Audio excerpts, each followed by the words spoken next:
que marcou sua vida. E eu pensei em inúmeros atos de bondade.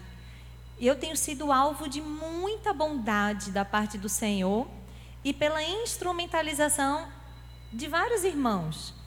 Eu lembro dos meus pais, que têm demonstrado a bondade de Deus ao longo da minha vida, dos meus sogros, do cuidado, do carinho com as minhas filhas, mas eu lembro de muitas palavras encorajadoras, palavras animadoras, pessoas que dizem que estão orando por mim, diante de um desafio, diante de uma enfermidade, elas perdem um tempo do dia delas para dizer assim: eu estou orando por você, como eu posso orar por você? Isso é bondade. Algumas vão além ainda da oração e chegam na minha casa com um brownie porque eu estou com visitas e não tive tempo de preparar, ou uma carne porque eu estava naquele dia no médico e não podia preparar para minha família. E são atos de bondade. Uma amiga pediu para fazer o chá de bebê de Rebeca na casa dela. Ela queria ter esse privilégio de servir e encheu a sala da casa dela de pessoas e organizou tudo. Isso é bondade. Muitas mulheres aqui da igreja se mobilizaram para fazer o chá de Clarissa, quando eu estava grávida de Clarissa. Isso é bondade.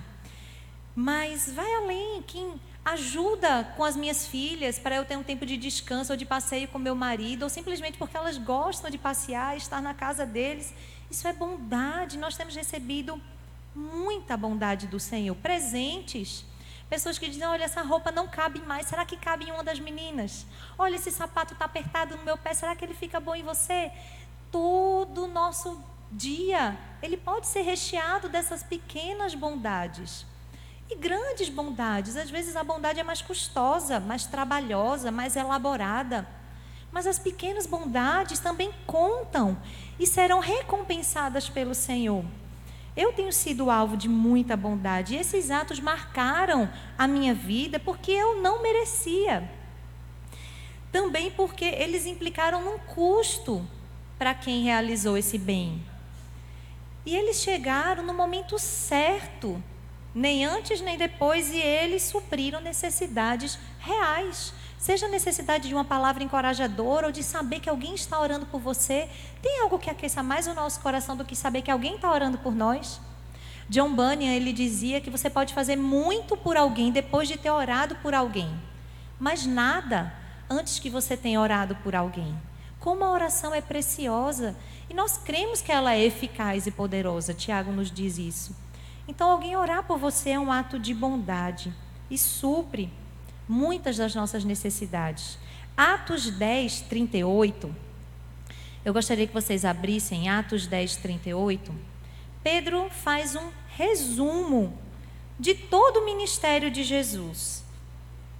E olha as palavras que Pedro escolheu para resumir a vida de Cristo. Atos 10, 38.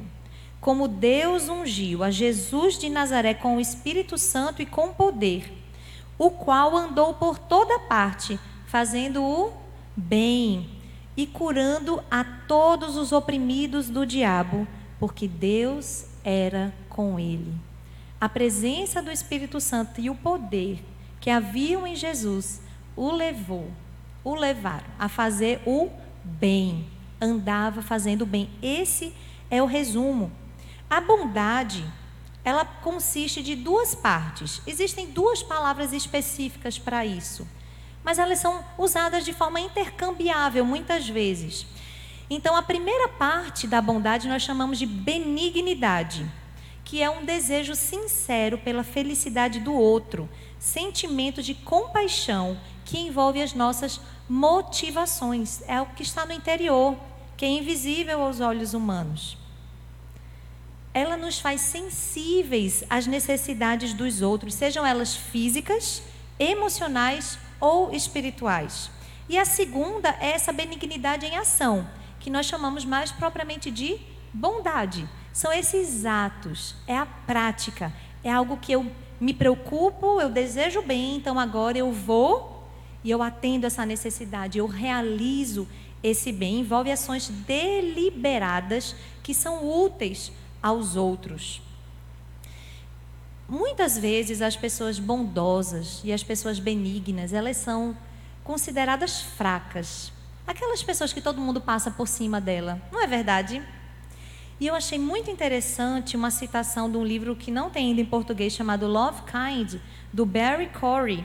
E ele diz o seguinte: a bondade ou benevolência é radical. Ela é corajosa, ousada e destemida, valente e às vezes perigosa. Ela tem mais poder para mudar pessoas do que podemos imaginar. Ela pode quebrar barreiras aparentemente impenetráveis. Pode restaurar relacionamentos que há muito tempo são considerados irrecuperáveis. A bondade tem a força para mover montanhas. Você já experimentou isso na sua vida? Um ato de bondade que você realizou fez a paz no seu lar, fez a paz no seu ambiente de trabalho, na sua escola. A bondade é poderosa. Ela tem força para mover montanhas. A palavra que aparece no nosso texto de Tito, a palavra grega é ágatos. É de onde vem o nome Ágata. Significa bom. Quando se refere a coisas, significa bom, útil, proveitoso. Quando se refere a pessoas, significa bondoso, benevolente, gentil, caridoso, prestativo. Então, o que nós lemos aqui é que as mulheres idosas devem ensinar as mais jovens a serem benevolentes, bondosas, gentis, caridosas, prestativas. A bondade ou gentileza, ela anda de mãos dadas com um conjunto de outros atributos. De maneira que nós vamos ver textos correlatos trazendo essas palavras diferentes. Que palavras são essas? Delicadeza, honra, compaixão, humildade, misericórdia, entre outros. Algumas dessas palavras vocês veem nesse cartão que vocês receberam aí. E a bondade e as boas obras, elas são tão importantes para o Senhor, que abram, por favor, em 2 Coríntios 5:10.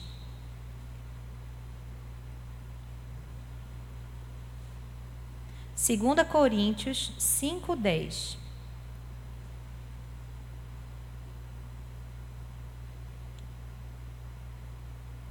Porque importa que todos nós compareçamos perante o tribunal de Cristo, para que cada um receba segundo o bem ou o mal que tiver feito por meio do corpo.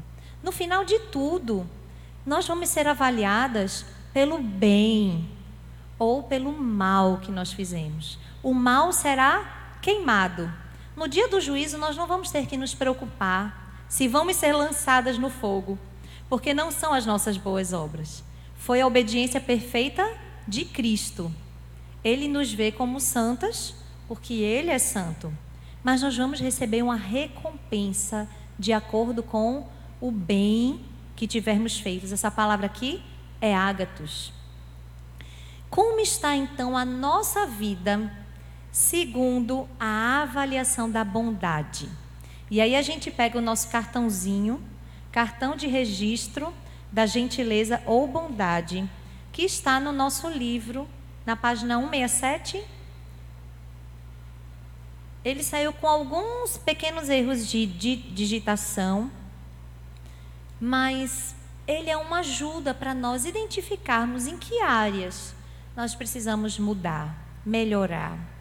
E tem um pastor que ele dizia assim, que ele não conhecia ninguém, Androiders, beleza, nunca tinha visto na área, ninguém que orasse continuamente para que o fruto da benevolência, da bondade crescesse na sua vida e aparecesse.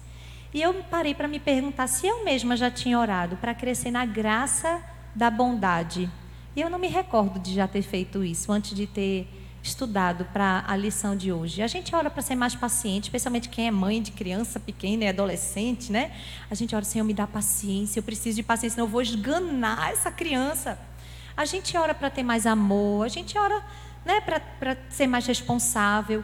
Mas quantos de nós já oramos ao Senhor? Senhor, me dá um coração mais bondoso, mais inclinado a se preocupar com o outro, mais atento às necessidades dos que estão ao nosso redor. Então, esse cartão de registro, ele serve para nos guiar, para nos conduzir nessa avaliação do nosso próprio coração. E aí ele pede para você dar a sua nota, né? Você pode botar de 0 a 10, isso não é para fazer agora não. Mas como é americano, é A, B, C, D, e ainda tinha uma letrinha E que não apareceu aqui, que é ainda pior. Então a letra A, sou consistentemente assim. A letra B, não sou com frequência assim. A letra C, sou algumas vezes assim. E a letra D, raramente sou assim. A letra E seria, isso não pode ser dito sobre mim de forma nenhuma. Eu realmente não sou delicada. Eu não sou solidária. Seria a letra E. O primeiro atributo, então, é a delicadeza. Sou calorosa, amigável e compassiva. Gosto genuinamente das outras pessoas e me preocupo com elas. Lá em Colossenses 3,12 nós lemos assim: revesti-vos, pois, como eleitos de Deus, santos e amados, de ternos afetos de misericórdia, de bondade, é ágatos novamente, de humildade, de mansidão, de longanimidade. Os versos anteriores mostram do que a gente deve se despojar. E esse verso mostra do que nós precisamos nos revestir, do caráter de Cristo. Depois de tirarmos as roupas sujas do pecado, é do caráter dele, que é eterno em misericórdia, que é bondoso, que é humilde, que é manso, que é longânimo, que nós devemos nos revestir. Depois, solidária. Sinto empatia pelas preocupações e dificuldades das pessoas. Sou paciente com suas falhas. Quão pacientes nós temos sido com as falhas dos outros? Ou será que nosso dedo está sempre pronto para apontar o erro? Uma grande diferença existe entre aqueles que veem um problema e só fazem procurar o culpado e aquele que ajuda a resolver. A gente já teve vários colegas ou chefes, ou às vezes um pai ou uma mãe, que eles estão preocupados em apontar o culpado e fazer o culpado se sentir miserável e não se preocupam em resolver o problema. Não é assim tantas vezes nós somos assim. Efésios 4,32 diz: antes, sede uns para com os outros, benignos, compassivos, perdoando-vos uns aos outros, como também Deus em Cristo vos perdoou. Terceira característica, terceiro atributo, humilde. Tenho a disposição de ser aquela que serve, ou aquela que não se importa em ser incomodada.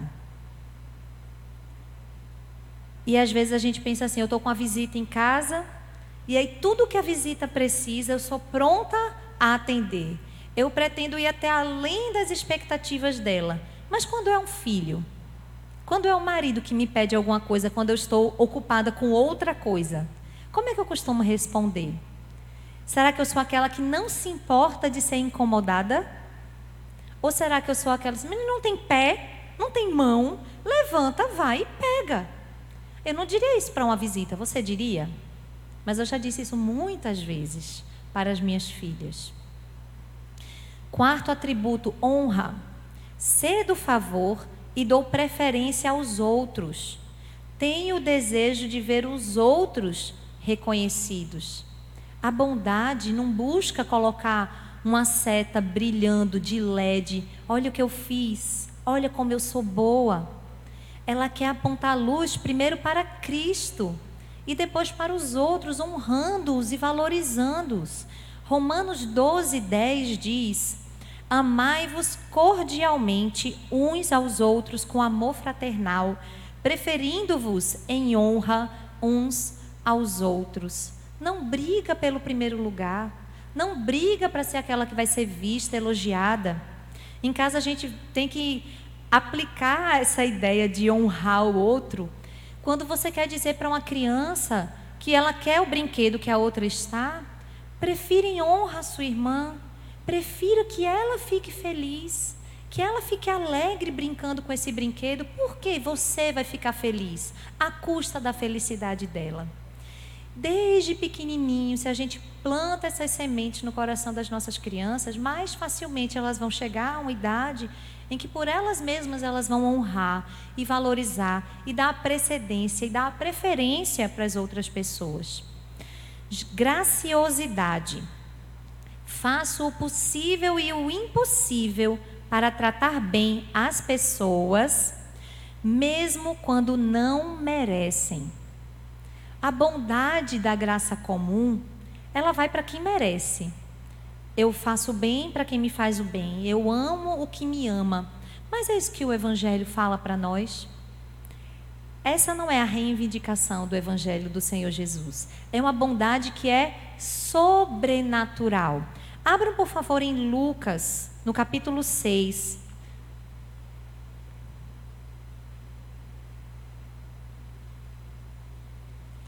Nós vamos ler o verso 35. Lucas 6, 35.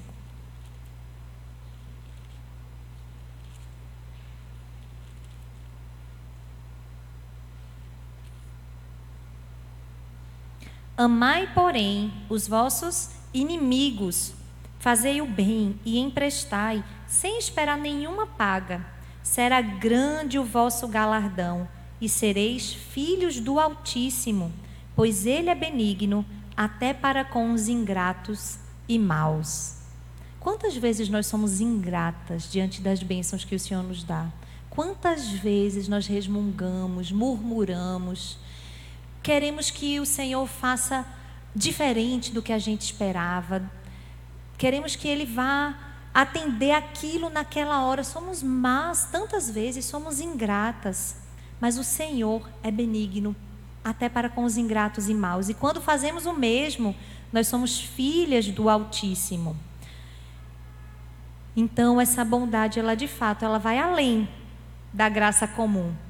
Ela necessita de uma graça especial, para que a gente vá em direção àquele que nos feriu, para que a gente vá em direção àquele que nos fez mal, e não devolvamos o mal, devolvamos o bem. Misericórdia tem a ver também com graciosidade. Não pago mal com mal, não guardo ressentimentos, perdoo livremente. Romanos 12, não torneis a ninguém mal por mal, esforçai-vos por fazer o bem perante todos os homens. Quando alguém vem com uma resposta dura para nós, grosseira, qual é a nossa atitude? Como é que a gente responde de volta?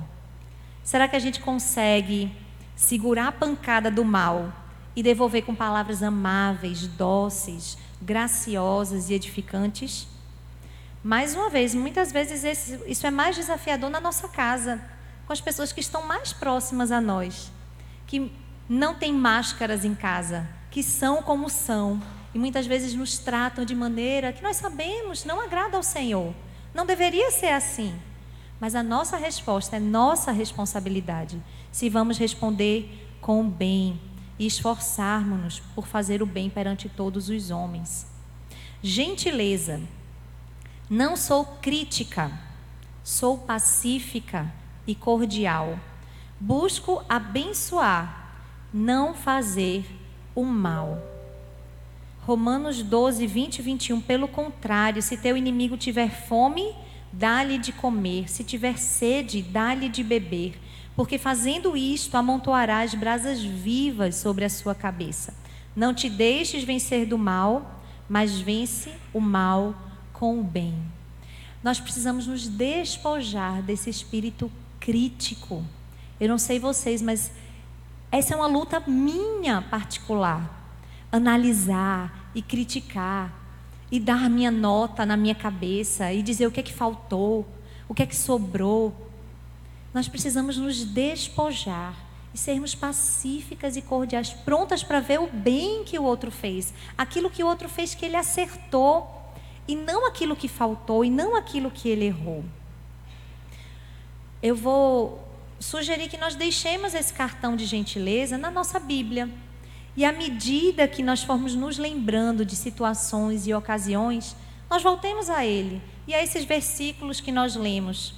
E que possamos, diante do Senhor, confessar o nosso pecado e pedir a Ele que nos dê esse espírito delicado, solidário, humilde, que honra, que tem graça para com os outros, misericórdia e gentileza. Eu estou certa que o Senhor vai nos atender.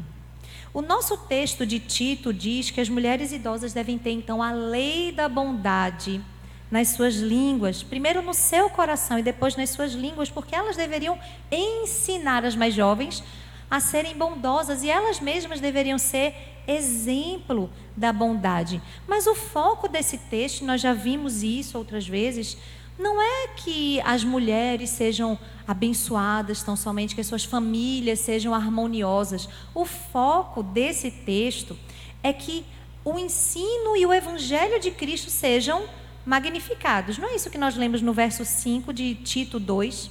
Para que a palavra de Deus não seja difamada.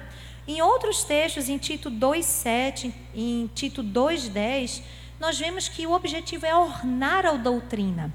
E é não permitir que o inimigo tenha qualquer motivo de falar mal de nós. Ou seja, nós não podemos ser vergonha para o evangelho.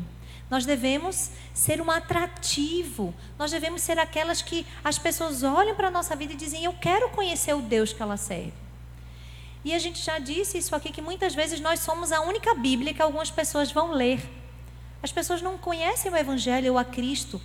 O que elas sabem acerca da nossa fé, como eu e você vivemos.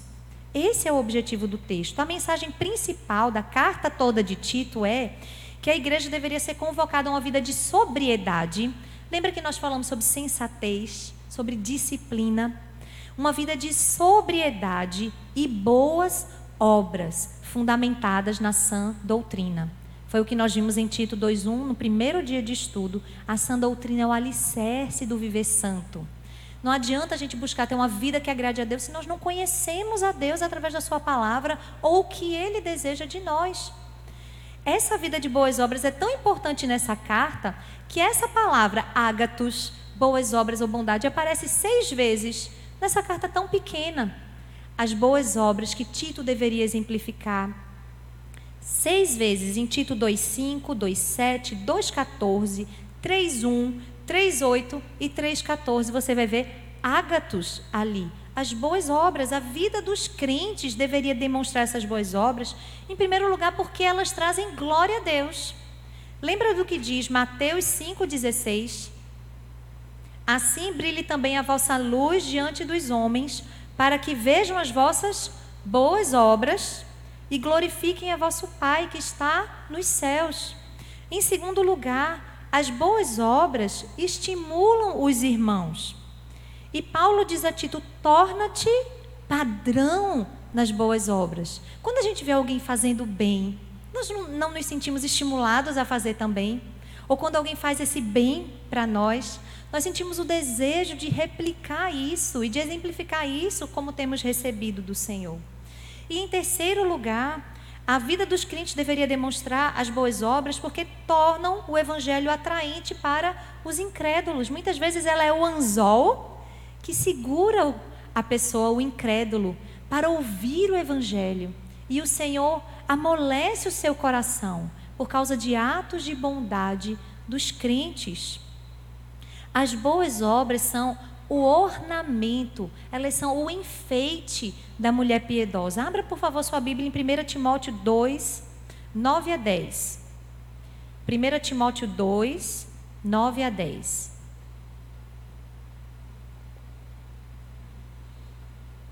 Da mesma sorte que as mulheres em traje decente se ataviem com modéstia e bom senso, não com cabeleira frisada e com ouro ou pérolas ou vestuário dispendioso, porém com boas obras, como é próprio às mulheres que professam ser piedosas.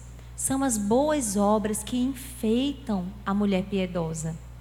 É isso que deve atrair a atenção das pessoas para ela, não a sua roupa, por ser exagerada, ou por ser indecente, imodesta, decotada demais, curta demais, justa demais. Não é isso que deve atrair os olhares das pessoas, não é isso que deve prender as pessoas a nós, mas as boas obras. A palavra de Deus não nos deixa ignorantes acerca de como essas boas obras devem ser vistas, particularmente na vida das mulheres. E nessa mesma carta de Paulo a Timóteo, nós vamos ler em 1 Timóteo 5, 9 a 10. O que é que o Senhor Deus procura ver na minha vida e na sua vida independentemente do nosso estado civil, independentemente da fase da nossa vida que nós nos encontramos. O Senhor deseja ver em nós essas características. E assim diz a palavra de Deus: não seja inscrita senão viúva, que conte ao menos 60 anos de idade, tenha sido esposa de um só marido, seja recomendada pelo testemunho de boas obras, tenha criado filhos, exercitado hospitalidade, lavado os pés aos santos, socorrido a atribulados, se viveu na prática zelosa de toda boa obra. São essas características que o Senhor Deus busca em nós. Essas viúvas, elas estavam ali para serem contratadas pela igreja, para realizar um serviço na igreja. Elas seriam ajudadas financeiramente e elas ajudariam os líderes da igreja, especialmente no cuidado com os necessitados, no ensino às mulheres mais jovens. E quais são as características dela? A Nancy Lee DeMoss, a nossa autora, ela diz assim: esse é o retrato da verdadeira feminilidade. Essas não são coisas glamurosas. São tarefas humildes, simples, abnegadas e sacrificiais. E é por isso que o Senhor Deus vai medir a nossa bondade. Em primeiro lugar, a bondade deve ser estendida primeiramente à família. Percebe o que diz? Tenha criado filhos. E um pastor, numa pregação sobre esse texto, ele dizia assim: Deus deixou claramente uma prioridade para as mulheres. Não permita que alguém apresente uma outra prioridade, que lhe desvie da prioridade principal que o Senhor estabeleceu para a sua vida. Não deixe que ninguém desvie você do foco principal. É a família. Em 1382, o pré-reformador John Wycliffe, ele disse o seguinte: a caridade é algo que começa em meu coração, flui para a minha casa e para os relacionamentos familiares mais próximos, a seguir para a família de Deus e, por fim, em círculos cada vez mais amplos até alcançar o mundo. Mas começa no meu coração e vai para a minha família. 1 Timóteo 5,8 diz: ora, se alguém não tem cuidado dos seus, e especialmente os da própria casa, tem negado a fé e é pior do que o descrente. A mulher de Provérbios 31 também mostrou esse foco dela. A bondade dela era mostrada primeiramente para o seu marido. Lembra do que diz? Ela lhe faz o bem e não mal todos os dias da sua vida. Mas se você é igual a mim, em casa é o lugar onde nós temos mais dificuldade em sermos bondosas. Não é de fazermos atos de bondade, mas é de sermos consistentemente, permanentemente, independentemente das circunstâncias e do nosso humor ou dos nossos hormônios, sermos bondosas. Muitas vezes a raiva que é expressada nas nossas palavras e na nossa atitude para com as pessoas da nossa família, revelam desejos pecaminosos no nosso coração. Ou de sermos mais ajudadas, ou de não termos tantos afazeres, ou de sermos mais reconhecidas, ou mostram também anseios não satisfeitos. Percebam, o problema não é o que meu filho fez, o que meu marido fez. Eles podem ter falhado, errado, mas é como aquela analogia da esponja. Se eu mergulho a esponja na água, eu espremo a esponja, o que é que vai sair? Água. Você pode dizer que o problema foi porque alguém espremeu, mas o que é que tinha dentro? Água. Só caiu água porque a esponja estava embebida com água. Muitas vezes as circunstâncias são isso, são aquilo que espreme a esponja, mas o que sai é aquilo que está no nosso coração. Não foi porque alguém fez, foi porque era isso que estava no meu coração. A mágoa também pode destruir a bondade no nosso coração. Tito 3, se você está com Tito aberto, vá para Tito 3, 3-5. Nós vamos ver se nós temos motivos para nos amargurarmos ou para guardarmos rancor de alguém que fez algo contra nós. diante do que Cristo fez por nós. Tito 3, 3-5. Pois nós também outrora éramos nécios, desobedientes, desgarrados, escravos de toda sorte de paixões e prazeres, vivendo em malícia e inveja, odiosos e odiando-nos uns aos outros. Quando, porém, se manifestou a benignidade de Deus, nosso Salvador, e o seu amor para com todos, não por obras de justiça praticadas por nós, mas segundo sua misericórdia, ele nos salvou, mediante o lavar regenerador e renovador do Espírito Santo. Toda vez que nos sentimos tentadas a nos amargurar, a nutrirmos mágoa contra alguém no nosso coração, seja da nossa família, seja alguém de fora, nos lembremos de que Deus foi bondoso, misericordioso, benevolente. Nós éramos odiosos, nós éramos desobedientes. Se nós meditarmos nesse perdão que nos alcançou, nós ficaremos então livres para perdoar aqueles que nos feriram e para sermos amáveis com aqueles que muitas vezes não são. Muitas vezes o marido, muitas vezes o filho, e não só com eles, mas também com os nossos inimigos, como nós vimos em Lucas 6,35. E outro grande desafio que nós temos, e em casa isso se expressa de forma mais presente, mais verdadeira, é o desafio de sermos bondosas no nosso falar. Todos os livros que tratam da bondade, eles dedicam especial atenção às palavras bondosas. Eu fui para um livro, aí estava lá o capítulo, palavras bondosas. Aí fui para outro livro, as suas palavras bondosas. Aí fui para outro livro, disse como é que você expressa a bondade? Através do seu falar. Fui para outro livro, a mesma coisa, será? Deus quer tratar com a nossa forma de falar. Isso é muito claro para nós nas Escrituras, porque é um tema recorrente, especialmente a nós mulheres. Diz como a mulher rixosa, ela é pior morar com a mulher rixosa do que num canto do telhado. Fala do gotejar contínuo daquela mulher que está sempre reclamando.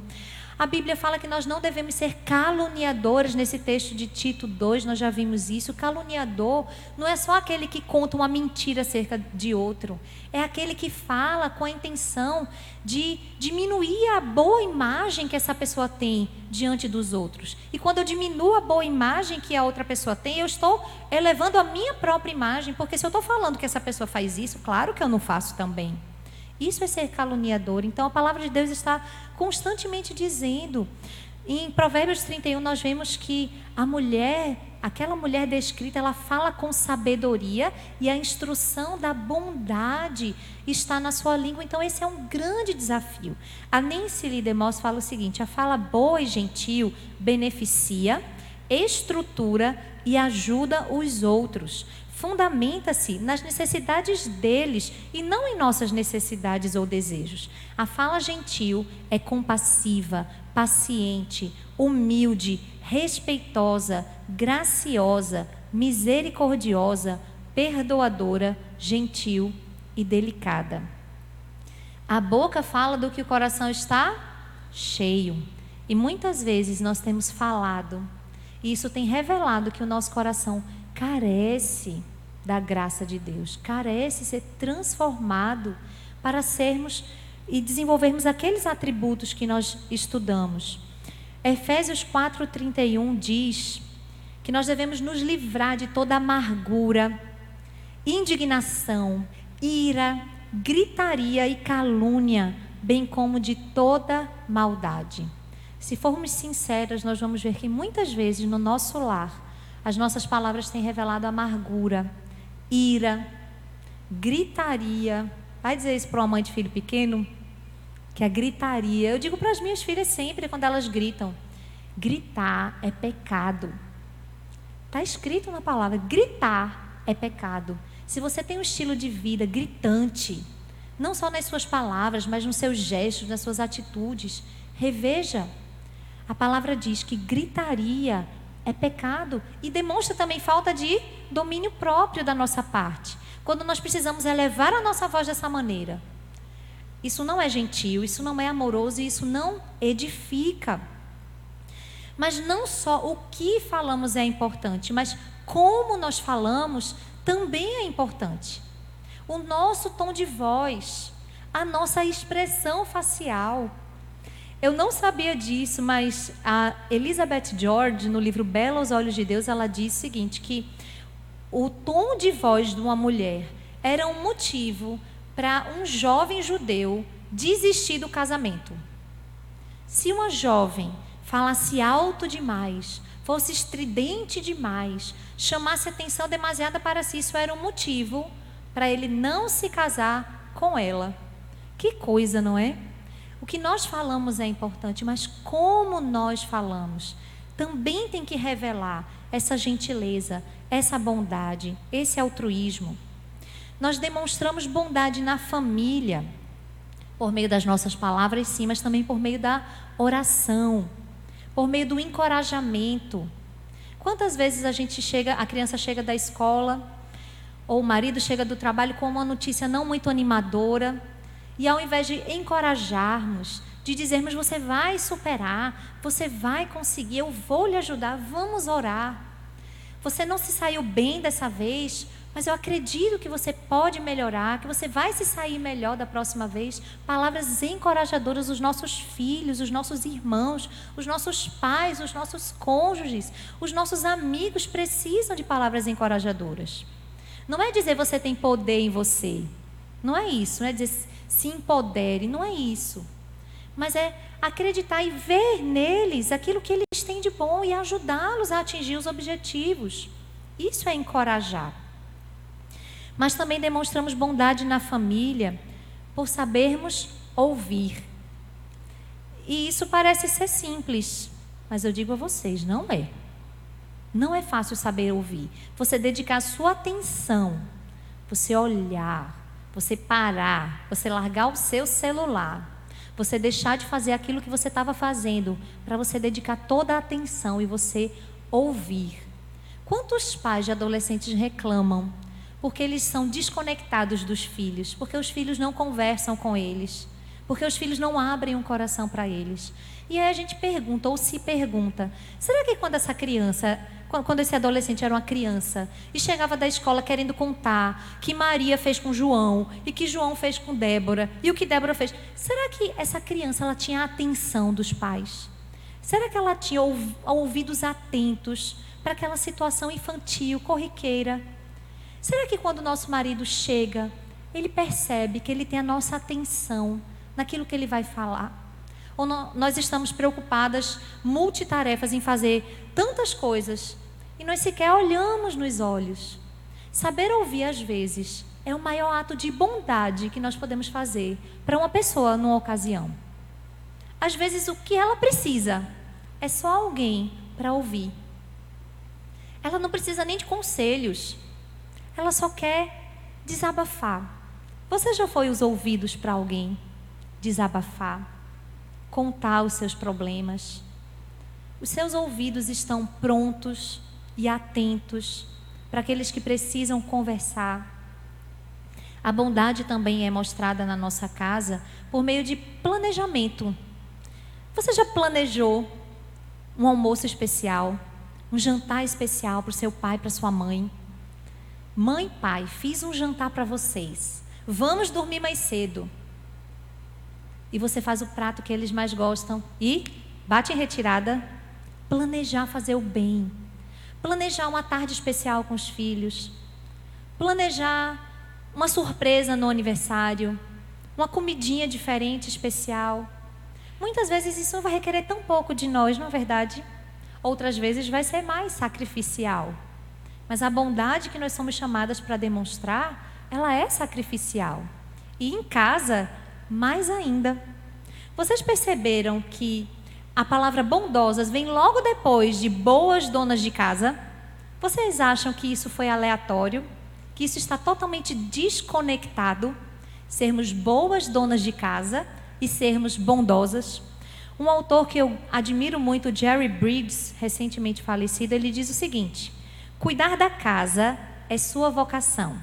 Ele fala isso num contexto de que muitas vezes o trabalho da pessoa é uma oportunidade dela fazer o bem. Então, se você é um mecânico, conserte bem o carro, seja honesto. Se você é médico, tenha empatia. Vá na necessidade da pessoa, vá com amor, dê o seu melhor. E aí ele diz, e as mulheres que ficam em casa? Aí ele diz, cuidar da casa é sua vocação, como também uma área rica para cumprir boas ações que Deus a chamou para fazer. Poucas coisas são mais difíceis que cuidar de uma casa e criar filhos. Os pratos, as fraldas, lavar roupas, a culinária e a limpeza podem parecer insignificantes e desagradáveis às vezes. Contudo, poucas vocações, se houver outras, trazem mais benefícios àqueles que servem de maneira piedosa que o cuidar da casa. Você também pode ter mais oportunidades para boas obras fora da sua casa, auxiliando o doente e o abandonado, provendo hospitalidade, preparando refeições ou cuidando dos filhos de outras pessoas. Não estamos exercitando a graça da bondade se saímos para fazer boas obras aos outros, enquanto negligenciamos as necessidades de cônjuge, pais ou filhos. Percebe como estão tão interligadas, como é difícil fazer essas boas obras em casa, continuamente. São trabalhos repetidos, muitas vezes monótonos, enfadonhos. E fazer isso com um coração cheio de bondade, refletindo o coração do nosso Pai. E refletindo o coração de Cristo, que disse que ia para o Pai para nos preparar morada, para nos preparar lugar. Como lar é importante para o Senhor. Mas nós vimos então que essas viúvas, em primeiro lugar, elas deveriam criar filhos. Mas em segundo lugar, em 1 Timóteo 5, 9, nós lemos que elas deveriam ter exercido hospitalidade. Nós não podemos confundir hospitalidade com entretenimento. Eu chamar os meus amigos para casa, bater papo, conversar, assistir um filme. Isso é bom? É ótimo, é maravilhoso. Mas a hospitalidade vai além disso. A questão que nós devemos nos perguntar é: como nós usamos a nossa casa que Deus deu? Ela está aberta para ministrar aos outros de modo abnegado? A nossa casa está à disposição para abençoar os outros por amor a Cristo? Naquela época, a hospitalidade, ela era imprescindível para a igreja, porque muitos crentes perdiam as suas casas ou viajavam longas distâncias. E eles precisavam de um teto que os abrigasse, que os acolhesse. Tanto para fugir de perseguição, ou para se abrigarem por 1, 2, 3 dias. A hospitalidade era imprescindível. Mas vocês acham que ela deixou de ser? Porque nós vivemos num tempo com vários hotéis, pousadas, Airbnb. Vocês acham que a hospitalidade deixou de ser algo relevante para o Senhor? Não. Deus estima tanto a hospitalidade que a fez uma das qualificações para os presbíteros. Lá em 1 Timóteo 3:2 e Tito 1:8, aqueles que almejam o episcopado ou serem pastores, presbíteros, eles deveriam ser hospitaleiros. Romanos 12:13 e Hebreus 13:2 e 1 Pedro 4:9 mostram que a hospitalidade é uma marca de maturidade espiritual. Deus espera ver em nós essa característica da hospitalidade. E o objetivo é nós conectarmos aqueles que estão desconectados. Desconectados do corpo, aqueles que não são crentes e precisam de um lugar onde a palavra de Deus lhes seja pregada e exemplificada em atos de serviço. A hospitalidade continua sendo imprescindível. E ela busca não se exibir. Olha a minha casa, olha a minha louça, olha o meu sofá. A hospitalidade não busca se exibir, ela busca servir. Ela requer muitas vezes que nós saiamos da nossa zona de conforto. Muitas vezes a gente quer receber os nossos amigos em casa, no dia que a gente marcar, que é conveniente para nós. Mas muitas vezes Deus vai requerer que nós exercitemos a hospitalidade naquela semana que você está doente, naquela semana que você está cheia de compromissos, e para pessoas que você nunca viu na sua vida. E isso é uma graça do Senhor, abrirmos o nosso lar. E todo o trabalho que isso dá, e às vezes a despesa que isso gera. Pode ter certeza de uma coisa, o Senhor retribui muitas vezes mais na nossa vida. Quando nós acolhemos as pessoas no nosso lar, e a Bíblia diz que muitos acolheram anjos sem saber, nós recebemos do Senhor muito mais do que aquilo que nós demos ao Senhor. O Senhor nunca fica devendo, Ele sempre nos dá além. Em terceiro lugar, aquelas viúvas que Paulo fala a Timóteo, elas deveriam ser servas humildes. Veja o que diz: elas deveriam lavar os pés.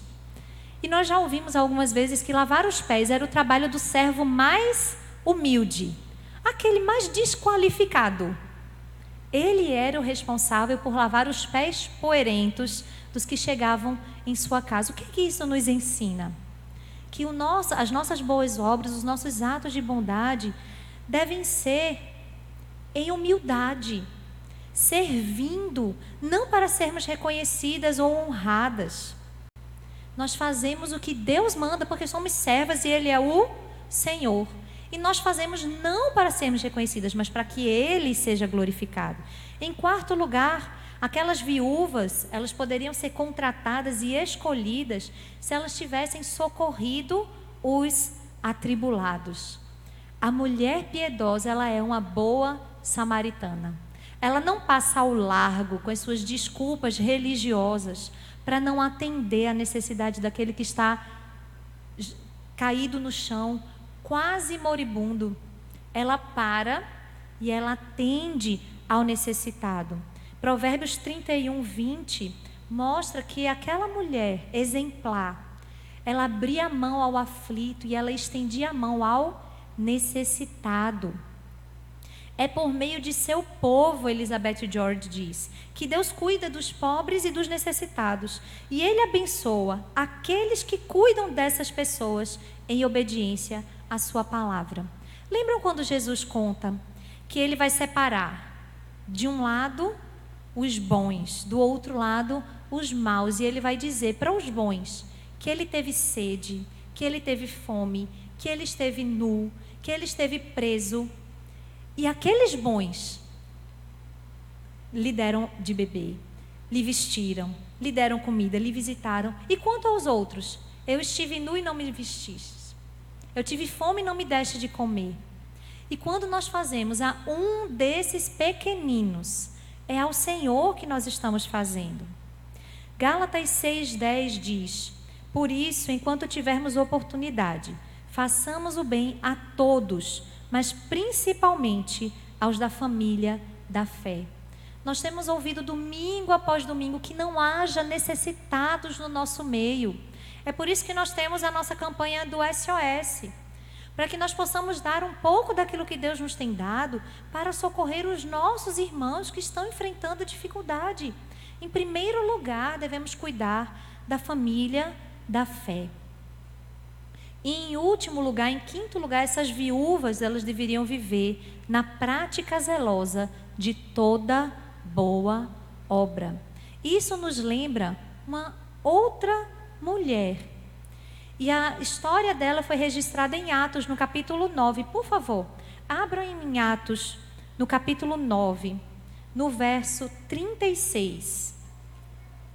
Atos 9, 36.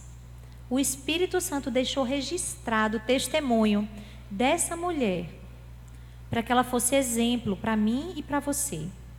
Havia em Jope uma discípula por nome Tabita.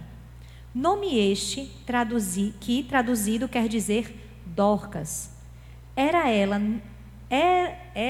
notável pelas boas obras e esmolas que fazia.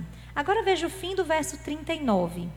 E todas as viúvas o cercaram a Pedro, que foi chamado lá porque Dorcas havia morrido, chorando e mostrando-lhe túnicas e vestidos que Dorcas fizera enquanto estava com elas. Em primeiro lugar, Dorcas, ela era bondosa porque ela era uma discípula, ela imitava a Cristo. As boas obras dela eram conhecidas por todos, tanto que foi uma comoção quando Dorcas morreu. Eles mandaram chamar Pedro, que estava numa cidade vizinha. Eu não sei o que é que eles esperavam que Pedro fizesse, mas chamaram Pedro. E quando Pedro chegou lá, muitas viúvas cercaram Pedro, chorando e mostrando as túnicas e os vestidos que Dorcas tinha feito. Jerry Bridges diz assim: as boas obras que Deus preparou para nós são consistentes com as habilidades que Ele nos deu e as circunstâncias nas quais nos colocou. Eu jamais poderia fazer vestidos para alguém ou túnicas, eu não sei costurar. Mas eu posso fazer as boas obras que são consistentes com aquilo que eu sei fazer, com as habilidades que o Senhor me deu e nas circunstâncias nas quais Ele me colocou. Dorcas costurava, e eu imagino que enquanto ela costurava aquelas túnicas para aquelas senhoras, pensando na necessidade delas, ela ia costurando e orando e pedindo ao Senhor que suprisse as necessidades, que usasse as mãos dela e o talento dela para abençoar outras vidas. Qual é o seu talento? Qual é o meu talento? As minhas habilidades? Aonde o Senhor nos colocou? Nós não temos como resolver todos os problemas e necessidades do mundo.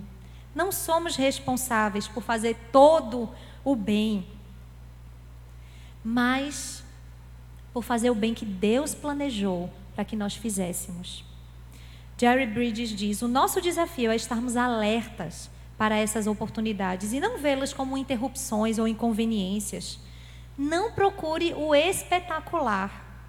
Poucas pessoas tiveram a oportunidade de tirar uma vítima dos destroços de um carro em chamas. Todos têm a oportunidade para administrar a palavra amável e encorajadora, para fazer a pequena, talvez despercebida obra que faz a vida de outra pessoa mais agradável. Jesus é o nosso exemplo de esforço infatigável no servir a Deus e a nossa geração. Matthew Henry diz: estamos no mundo para fazermos todo o bem que pudermos e sermos perseverantes e abundantes nessa tarefa. Como eu e você queremos ser lembradas quando nós não estivermos mais aqui? Pela nossa aparência exterior, pelos nossos bens, aquilo que a gente acumulou, o nosso diploma, pelas nossas conquistas profissionais. Foi dito de uma mulher: ela pensava tanto nos outros que nós não conseguíamos não pensar nela. Ela pensava tanto nos outros que nós não conseguíamos não pensar nela. Como é que você quer que pensem a seu respeito? Como nós queremos ser lembradas? Quando estiverem diante do nosso caixão, se o Senhor Jesus não voltar antes, o que você gostaria que as pessoas dissessem a seu respeito? Depois desse estudo, eu sei o que eu gostaria que dissessem a meu respeito. Que eu frutifiquei em toda boa obra, que eu não deixei de fazer o bem quando eu podia fazer o bem, que uma palavra de ânimo, de encorajamento, que uma oração estava sempre nos meus lábios e eu fazia as pessoas saberem que eu estava orando por elas. Esse é o meu desejo, crescer na graça da benevolência e da bondade. O meu desejo é que esse seja também o seu desejo. Já pensou como a nossa igreja, ela pode ser tão melhor se cada um de nós usarmos as habilidades, os talentos, o tempo que Deus nos deu para servirmos com bondade aqueles que precisam?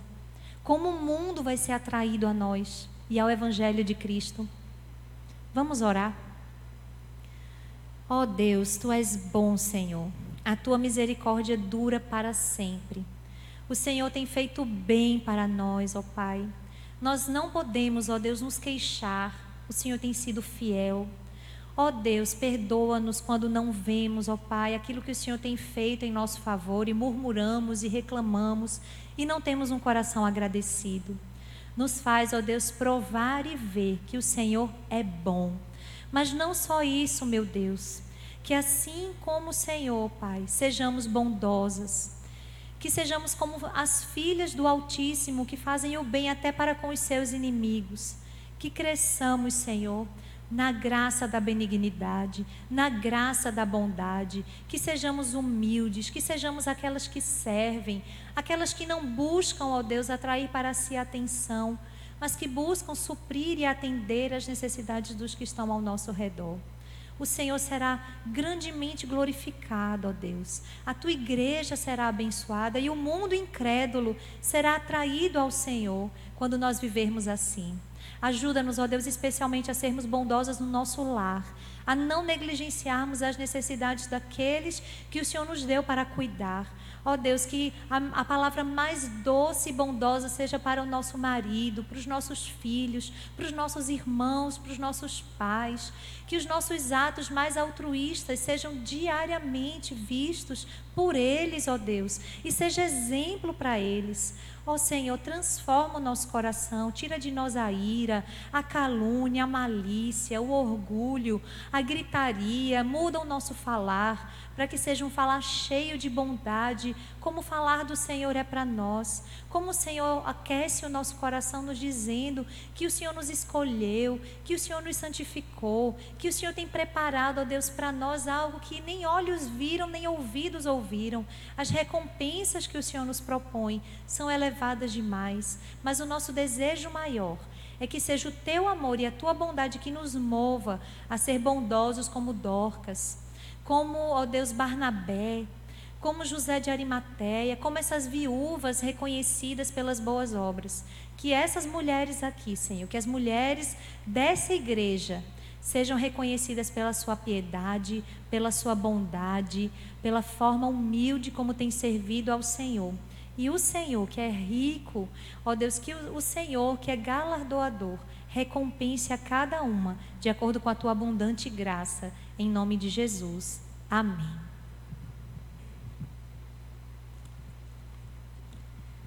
Irmãs, obrigada pela paciência. Eu sei que foi além do tempo que a gente costuma usar. Eu não sei também se os homens já desceram. Nós vamos nos preparar agora para o nosso coffee break. E depois vamos subir. Pastor Josimar já chegou, está ali com Margarete, a sua bela e maravilhosa esposa. E ele vai falar conosco agora no significado do casamento. Mas antes que a gente desça, eu queria só perguntar se alguém tem algum comentário ou alguma pergunta que gostaria de fazer sobre